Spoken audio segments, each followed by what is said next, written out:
Now that we have our RGB LED on the circuit and correctly working, let's add a push button. So here you will see that's gonna be very simple. So you find a push button here on the right. You take the push button and you are going to put it somewhere here, okay, in the middle of the breadboard. That's what I usually do. And then, well, we will need to add some connections to that push button. So first we will need to add a connection to the ground. And for that, I'm gonna add also a resistor here. Let's directly connect, for example, the leg on the right here to the ground. And let's choose a 10 kilo ohm resistor. So that's gonna be brown, black, and orange for a 4-band resistor.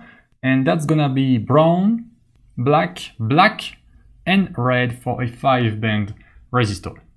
So this resistor will act as a pull-down resistor. So basically with this, we can make sure that the push button state will be low, or basically 0 volt by default. And when we press on the push button, the state is gonna be high or 5 volt.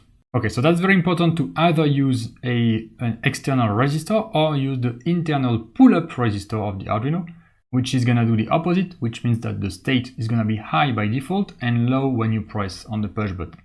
All right, so we have the connection to the ground. Now, so if the connection to the ground is on the right side here, the left side is gonna be connected to 5 volt, and I'm gonna use red here because that's 5 volt connection.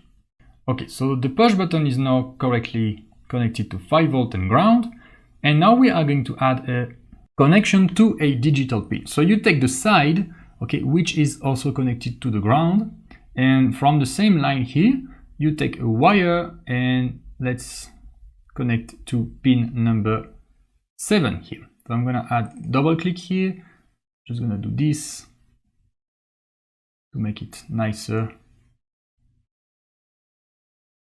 Okay, like this, and let's choose, okay, pink, for example.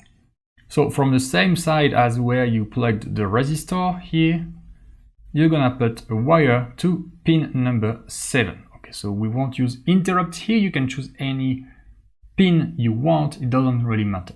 All right, and the circuit is done.